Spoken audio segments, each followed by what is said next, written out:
और शनिवार की सुबह प्रधानमंत्री नरेंद्र मोदी 5 देशों की अपनी यात्रा पर रवाना हो रहे हैं। क्या अहमियत है प्रधानमंत्री की इस यात्रा की?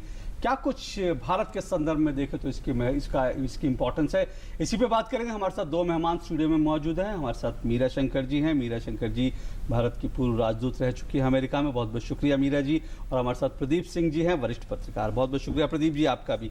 मीरा जी, अमेरिका से शुरू करें क्योंकि सबसे अहम जो है ये अमेरिका का दौरा, और वो भी संयुक्त सत्र को, वहाँ की संसद के संयुक्त सत्र को संबोधित करने की क्या इंपॉर्टेंस आपको लग रही है? हालांकि अगर देखें तो ये राष्ट्रपति का ये बिल्कुल अंतिम समय है, उनका कार्यकाल खत्म हो रहा है। हाँ, ये तो है, पर जैसे कि आप खुद ही कह रहे थे इससे पहले कि एनएसजी की मीटिंग भी होने वाली है और एनएसजी की सदस्यता के सिलसिले में पहले भी जब एनएसजी ने वेवर दिया था हिंदुस्तान को 2008 में, तो अमेरिका और भारत ने साथ साथ काम किया था इसके लिए।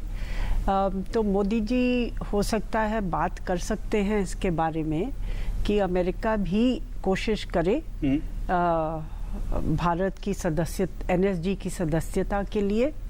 और पहले भी चीन ने इसका विरोध किया था वेवर का जी।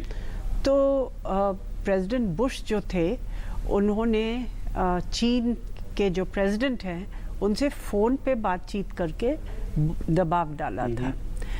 तो हो सकता है प्रेसिडेंट ओबामा भी ऐसा कर सकते हैं कि भारत के साथ साथ वो और देशों को समझाने में मदद करें। लेकिन अभी क्या ऐसा उनके लिए करना किस हद तक उनके लिए ठीक रहेगा? क्योंकि जैसे मैंने कहा कि वो अपने कार्यकाल के अंतिम चरण में है, तो क्या ऐसा वो करेंगे या फिर ऐसा करना उनका कितना प्रभावशाली रहेगा?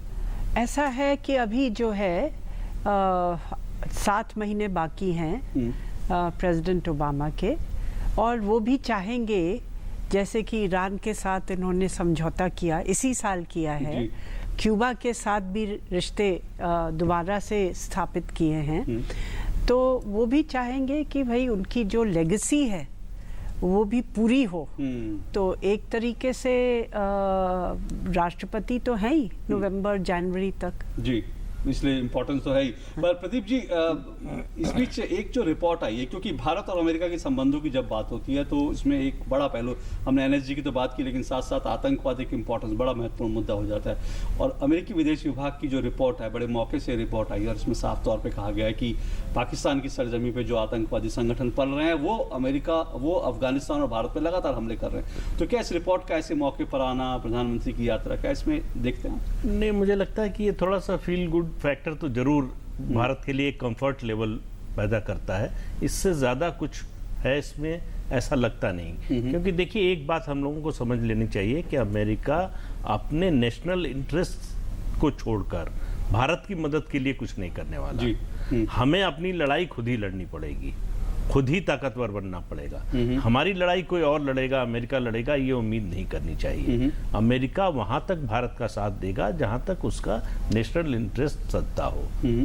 तो दोनों अगर सिंक्रोनाइज होते हैं तो कोई समस्या नहीं है। लेकिन अफगानिस्तान में अगर पाकिस्तान लगातार हमले कर रहा है, पाकिस्तानी संगठन, तो ये अमेरिका के हितों के भी विपरीत जाता है। लेकिन आप ये देखिए कि अमेरिका जो है ये बातें कह रहा है, साथ साथ पाकिस्तान की मदद भी कर रहा है। F-16 भी बेच रहा है जी, उसको आर्थिक मदद भी दे रहा है।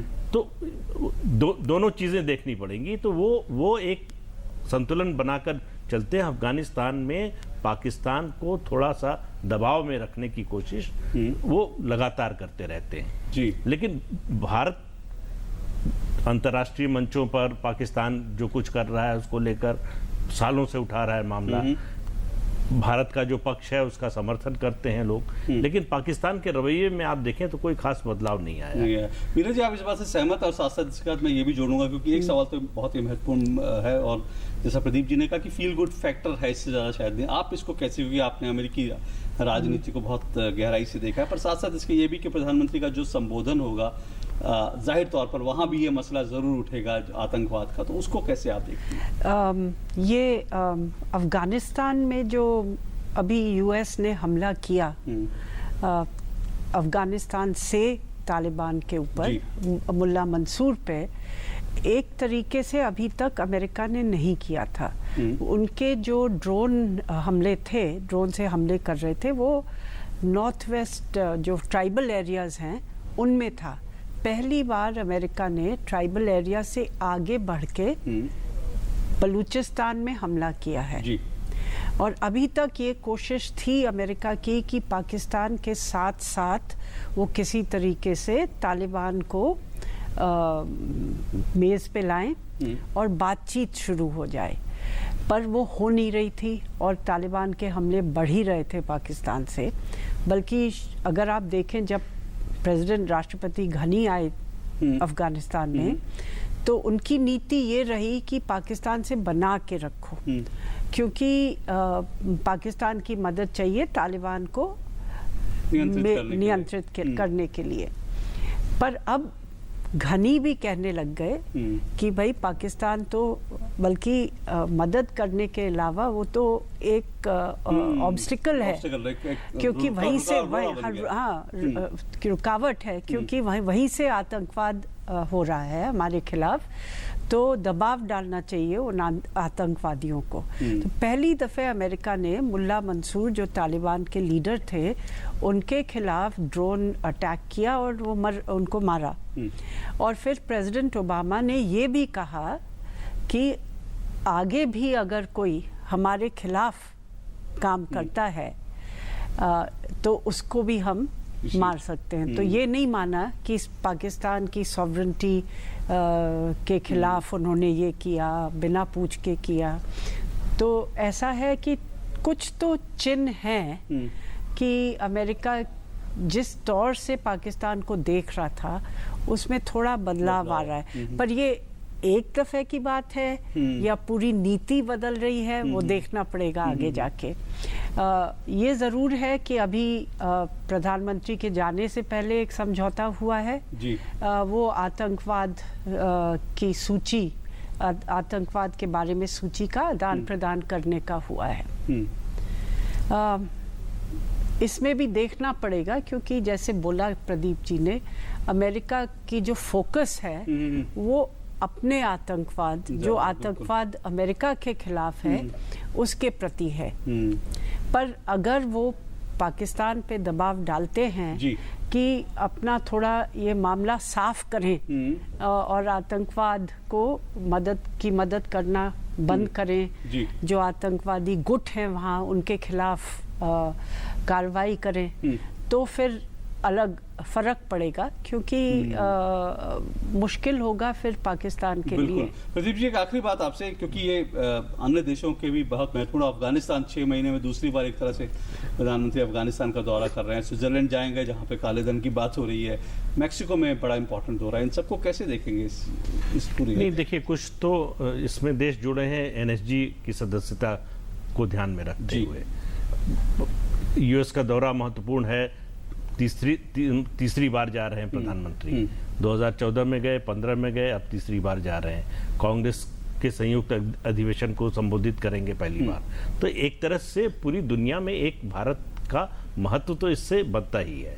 दूसरा, स्विट्जरलैंड जो जा रहे हैं, तो उसमें एक बड़ा कारण है कि जो टेक्नोलॉजी की बात हो रही है, आदान प्रदान की, उसके अलावा सबसे संवेदनशील मुद्दा रहता है स्विट्जरलैंड का, जैसे ही नाम आता है वो काले धन का। तो जरूर उस पे इंफॉर्मेशन का एक्सचेंज जो है थोड़ा रियल टाइम में हो, इसकी कोशिश दोनों देश कर रहे हैं। उसमें कोई प्रगति हो, कोई समझौता हो सकता है। तो कुल मिला के प्रधानमंत्री की विदेश दौरों में जो कोशिश होती है, एक देश की इमेज, देश की ताकत बढ़ती हुई दिखे, उसका आर्थिक फायदा हो, देश के विकास में फायदा हो, टेक्नोलॉजी आए, इन्वेस्टमेंट आए। देखिए, अमेरिका ऐसा देश है जहां इनोवेशन और टेक्नोलॉजी का सबसे बड़ा सोर्स है हमारे लिए, और FDI का भी सबसे बड़ा सोर्स है।